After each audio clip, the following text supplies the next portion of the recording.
எந்தவித ஆரவாரமும் மற்ற ஒரு பெருமிதமோ எதையுமே வெளிப்படுத்தி காட்டிக்கொள்ளாமல் சரித்திரத்தில் ஒரு மைல்கல் போன்ற ஒரு மிகப்பெரிய சாதனையை பாரத பிரதமர் திரு மோடி அவர்கள் செஞ்சிருக்காங்க, தொடர்ந்துட்டு இருக்காங்க அப்படின்னு தான் சொல்லணும். 8931 நாட்கள் பதவியில் இருந்திருக்காரு. அதுவும் எந்த மாதிரி பதவினா, மாநிலத்தின் மிக மிக முக்கியமான தலைமை பதவி குஜராத் மாநிலத்தில், தவிர இந்தியாவின் பிரதம மந்திரி என்ற தலைமை பதவி. இதை ஹெட் ஆஃப் கவர்மெண்ட் அப்படிங்கிற வரைமுறையில் நம்ம சொல்லலாம். இது ஒரு மிகப்பெரிய சாதனை. இந்த சாதனை இன்னும் தொடர்ந்துகிட்டு இருக்கு. பல நல்ல உள்ளங்கள், மோடியை விரும்பக்கூடியவர்கள் எல்லாம் என்ன சொல்றாங்கன்னா, அவர் இன்னும் நல்ல நீடோடி வாழணும், வர 2029லயும் அவர் தான் பிரதம மந்திரியா வரணும் அப்படிங்கிற மாதிரிலாம் ஆசைப்பட்டு நிறைய பதிவுகள்லாம் படிச்சிருக்காங்க. இவருக்கு முன்னாடி இந்த மாதிரி ஒரு சாதனையில ஹெட் ஆஃப் கவர்மெண்டா யார் இருந்திருக்காங்கன்னு பார்த்தீங்கன்னா, பவன் சாம்லிங் அப்படிங்கிறவர். இவர் சிக்கிம் மாநிலத்தினுடைய முதல்வராக இருந்தார். நான் பாரதத்தின் பிரதமராகவும் சேர்ந்து இருந்தது, இந்த சாதனையை நிகழ்த்தியது நரேந்திர மோடி தான். இது எதனால சாத்தியமாயிற்று அப்படின்னு பார்த்தீங்கன்னா, இந்திய அரசியல் சூழ்நிலையை கூர்ந்து கவனிக்கிறவங்க எல்லாருக்குமே ஒன்று தெரியும். இந்த மாதிரி உயர் பதவியில் இருக்கிறவங்க யாருமே அடித்தட்டு மக்கள், இந்திய சாதாரண மக்களோட ஒரு பிணைப்பு, ஒரு இணைப்பு இல்லாம தான் இருந்திருக்காங்க. அதை வச்சு பார்க்கும்போது இப்ப இருக்கிற பாரத பிரதமர் திரு மோடி அவர்கள் ஒரு நீடித்த நிலையான, தன்னையே சாதாரண மக்கள் அந்த பதவியில பொருத்தி பார்க்கக்கூடிய அளவுக்கு மக்களோட ஒரு தொடர்பு ஏற்படுத்தி நிலைநாட்டி உள்ளார். அதை மக்கள் எல்லாரும் அப்படியே ஏத்துக்கிட்டாங்க அப்படின்னு தான் சொல்ல முடியும். தமிழ்நாட்டில் சார் எங்க சார் ஒன்றும் ஒரு சீட்டு கூட வரமாட்டேங்குதுன்னா, அது இந்த மக்களுடைய மனநிலை. அவர்கள் எந்த அளவுக்கு மூளைச்சலவை செய்துள்ளார்கள், திராவிட கழகங்கள், திராவிட மாடல் ஆட்சியாளர்கள் அப்படின்றது நமக்கு தெரிஞ்சதுதான். மாற்றம் வரும். ஆனா ஒரு தரம் அந்த மாற்றம் வந்துவிட்டால் அதுக்கப்புறம் தமிழ்நாடு கொண்டாட ஆரம்பிச்சிருவாங்க. இப்ப என்னன்னா, தேர்தலில் வெற்றி அளிக்காமல் கொண்டாடி கொண்டு இருக்கிறார். வெற்றியையும் அளித்து தமிழக மக்கள் பாரத பிரதமர் மோடியை கொண்டாடும் நாள் வெகு தூரத்தில் இல்லை. மேக்சிமம் இன்னொரு 50 நாள்லயே கூட அது தெள்ள தெளிவா எல்லாருக்கும் தெரிஞ்சிடும். அந்த மாதிரி ஒரு சாதனைய நரேந்திர மோடி எந்தவித ஆரவாரமும் இல்லாம, ஒரு அகந்தையும் இல்லாம, ஒரு சாதாரண ஏதோ ஒரு டே டு டே அஃபேர் அப்படிங்கிற மாதிரி செஞ்சிருக்காரு. ஆனாலும் நம்மள மாதிரி ஆளுங்களுக்கு இது மிகப்பெரிய சாதனை. இது எப்படி சாத்தியப்பட்டது, இதுல அவர் எந்தெந்த பாதையெல்லாம் கடந்து வந்திருக்காரு அப்படிங்கிறத ஒரு சில டீட்டெயில் விளக்கமாக இந்த வீடியோவில் நம்ம பார்த்துடலாம். முதன்மை அப்படிங்கிற இதுல ஒரு 2-3 பாயிண்ட்டை நம்ம பார்த்தோம்னாக்க, இவர் வெகு நாட்கள் அரசாங்கத்துல ஒரு தலைமை பதவியில இருந்திருக்காரு அப்படிங்கிறது ஒரு முதன்மையான செய்தி. த ஃபர்ஸ்ட் அப்படிங்கிறதுல அது ஒண்ணு. அதுக்கப்புறம் என்ன வருது அப்படின்னு பாத்தீங்கன்னாக்க, பாரத பிரதமரா இவர் ஆனது, அதுல குறிப்பா இவரை பத்தி எப்படி நம்ம தெரிஞ்சுக்கலாம்னா, சுதந்திர இந்தியாவில் பிறந்த ஒரு மனிதர் பாரத பிரதமர். 1950ல பிறந்திருக்காரு. 47 சுதந்திரம். அதனால சுதந்திர இந்தியாவில் பிறந்த ஒரு மனிதர் முதல் முறையாக பிரதமராக ஆயிருக்காரு அப்படிங்கிறது முக்கிய செய்தி. இது இரண்டாவது முதன்மைத்தன்மை உடைய. மூன்றாவது முதன்மைத்தன்மை அப்படின்னாக்க, குஜராத்தினுடைய சரித்திரத்துல இவர் தான் நீண்ட கால முதல் மந்திரியா இருந்திருக்காரு அப்படிங்கிறத பார்க்கணும். அதே மாதிரி இப்ப நம்மளுடைய ஆதரவின் பேர்ல 89லயும் அவர் பிரதம மந்திரியா வந்தா, இதே மாதிரி நீண்ட காலம் பிரதம மந்திரியாக தொடர்ச்சியாக இருந்தவர் அப்படிங்கிற ஒரு சாதனையும் நரேந்திர மோடி நிகழ்த்தி காட்டி விடுவார். அதுக்கு நம்ம தான் அதுக்கு முழு மூச்சாக அவருக்கு ஆதரவு கொடுத்து தோளோடு தோள் நிற்க வேண்டும் அப்படிங்கிறத. 2029 இன்னும் 3 வருஷம் தான் இருக்கு, சடுதியில ஓடி போயிடும். இது முதன்மை பற்றிய என்னுடைய பார்வை. இதற்கு அடுத்ததா அவருடைய ஆரம்ப காலத்திலிருந்து நம்ம பார்த்தோம். இன்னைக்கு இருக்கிற நிலைமை, அவர் பிரதம மந்திரி, மிக உயர்ந்த உச்சமான பதவி. ஆனா அவர் எங்கிருந்து ஆரம்பிச்சாரு அப்படின்னு பாத்தீங்கன்னா, ஹம்பிள் ரூட் அப்படின்வாங்க. அதாவது மிக மிக எளிமையான கடைநிலையிலிருந்து கொஞ்சம் கொஞ்சமா மேல வந்திருக்காரு அப்படிங்கிறத நம்ம பார்க்கிறோம். இந்த எளிமையான ஆரம்பகால அவருடைய வாழ்க்கையை பத்தி தான் பலவிதமான மோசமான விமர்சனங்களை காங்கிரஸும் காங்கிரஸ் தலைவர்களும் வச்சாங்க. இப்பவும் ஒவ்வொரு தேர்தலையும் அதை பத்தி மிக மிக மோசமான கருத்துக்களை சொல்லிக்கிட்டு தான் வந்துகிட்டு இருக்காங்க. அவரை சாய்வாலான்னு சொல்றது, எங்க ஆபீஸ்க்கு வாங்க, அங்க ஒரு டென்ட் போட்டு தரேன், அங்க நீங்க டிவிக்கலான்றது, இந்த மாதிரி எல்லாம் பலதும் சொல்லியிருக்காங்க. அவருடைய ஜாதியை பத்தி பேசியிருக்காங்க, அவருடைய அம்மாவை பத்தி இழிவா பேசி.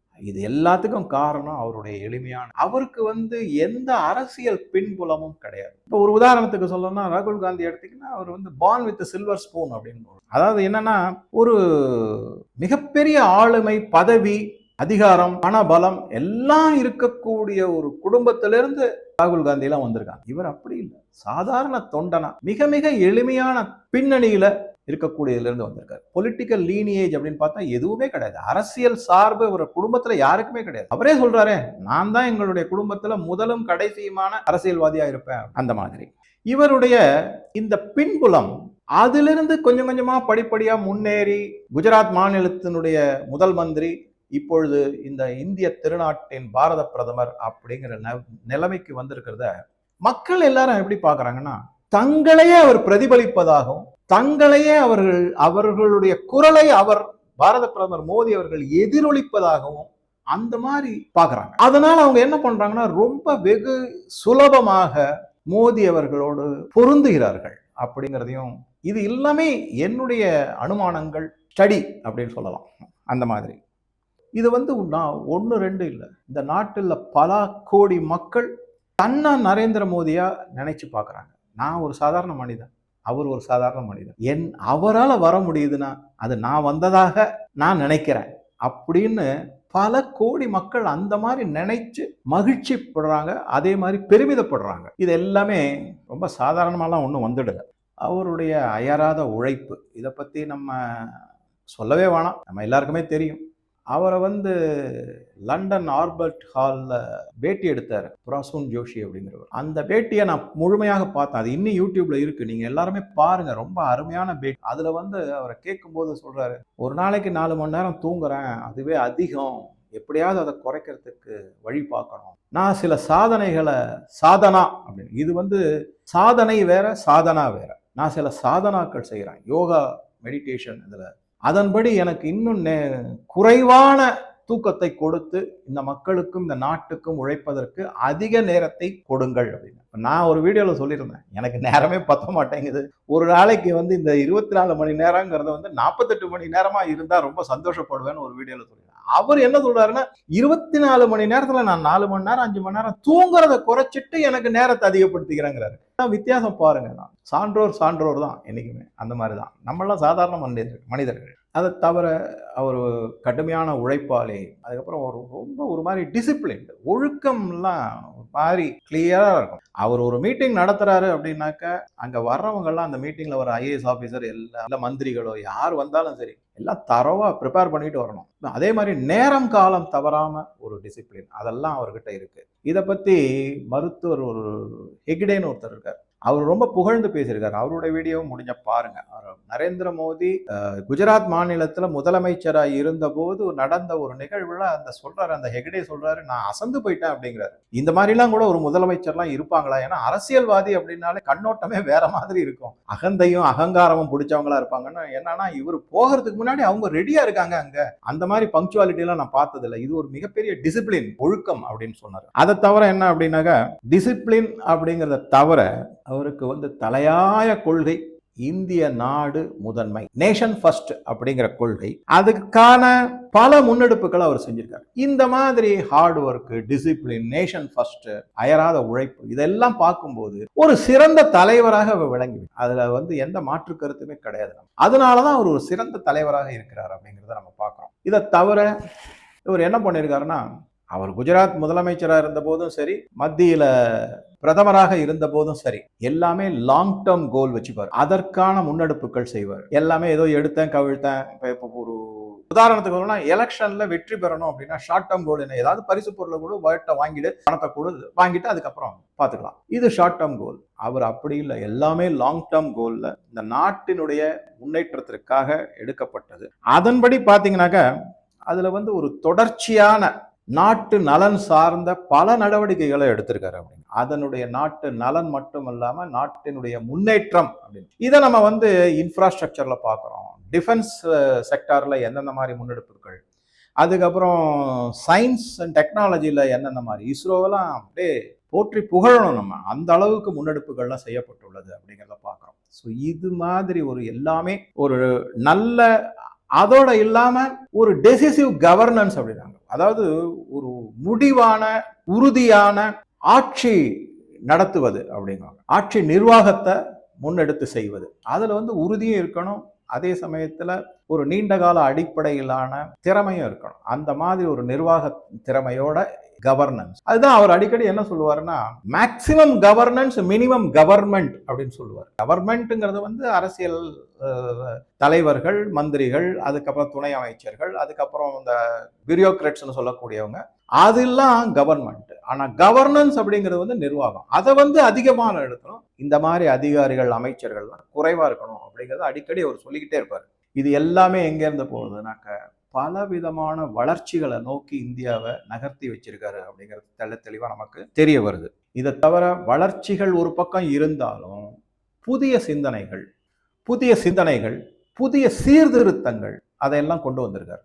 இதை வந்து நம்ம இந்த குஜராத் மாடல் அப்படின்னு வரும்போது இந்த சீர்திருத்தங்கள் எந்தெந்த மாதிரி எல்லாம் கொண்டு வந்திருக்காரு அப்படிங்கிறத நம்ம பார்க்கலாம். ஸோ இதை தவிர பிரதம மந்திரியா ஆனதுக்கு அப்புறமா இந்தியாவினுடைய மதிப்பையே மிக அளவில் பெரிய அளவில் உயர்த்தி வச்சிருக்காரு அப்படிங்கிறத பார்க்கலாம். என்ன மாதிரி இந்த குளோபல் சவுத் உலகத்துல பல நாடுகள் வந்து அவருக்கு பலவிதமான அங்கீகாரத்தை கொடுத்துருக்காங்க. ஆனா அந்த நாடுகள் எல்லாமே ஏதோ ஒரு காரணத்துக்காக கொடுத்திருப்பாங்க அப்படின்னு நம்ம நினைக்கவே முடியாது.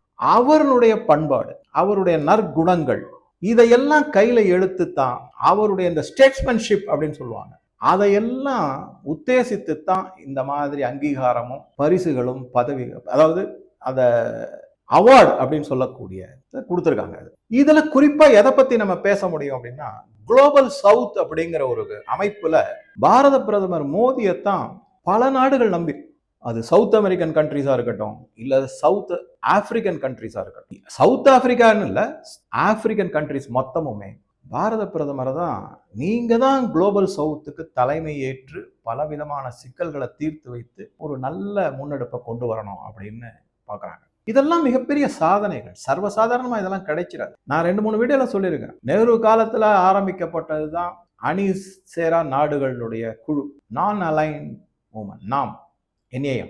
பட் அது இன்னைக்கு எந்த இடத்துல இருக்குன்றது எல்லாருக்குமே தெரியும். மிகப்பெரிய கேள்விக்குறி. காங்கிரஸே அதை வந்து குழி தோண்டி புதைச்சிட்டாங்க. அமெரிக்காவோட கூட்டு சேர்ந்துக்கிட்டு ஈரானுக்கு எதிராக செயல்பட்டாங்க. இந்த மாதிரி பல விதத்துல இருக்கு. வியட்நாம் போர்ல அமெரிக்காவை ஆதரிக்க வச்சது இந்திரா காந்தி தான் செஞ்சாங்க. ஸோ எங்க இருந்து அவங்களுடைய அணிசேரா கொள்கை எல்லாம் குழி தோண்டி புதைச்சாச்சு. அந்த மாதிரி இல்லாம எல்லாத்துலயுமே நடுநிலை வகித்தாலுமே இந்தியா தான் முதன்மை, இந்தியா தான் நம்மளை காப்பாற்றக்கூடிய ஒரு தலைமை பொறுப்புல இருக்கணும் அப்படின்னு பல நாடுகள் விருப்பம் தெரிவிச்சிருக்காங்க. இது ஒரு மிகப்பெரிய சாதனை அப்படின்னு பார்க்கணும். ஆனா என்னைக்காவது வந்து நரேந்திர மோடி அட்வர்டைஸ்மெண்ட் பண்ணாரா, நான் தான் இந்த சாதனையை செஞ்சிருக்கேன், அதனால எனக்கு வந்து திருப்பி ஓட்டு போடுங்க அப்படின்னு கேட்கிறாரு? கிடையாது. மக்களுக்கு நான் இன்னும் செய்யணும், நிறைய விட்டு போயிடுச்சு, இன்னும் நிறைய இருக்கு செய்யறதுக்கு, அதனால என்ன மீண்டும் தேர்ந்தெடுங்கள் அப்படின்னு சொல்றாரு.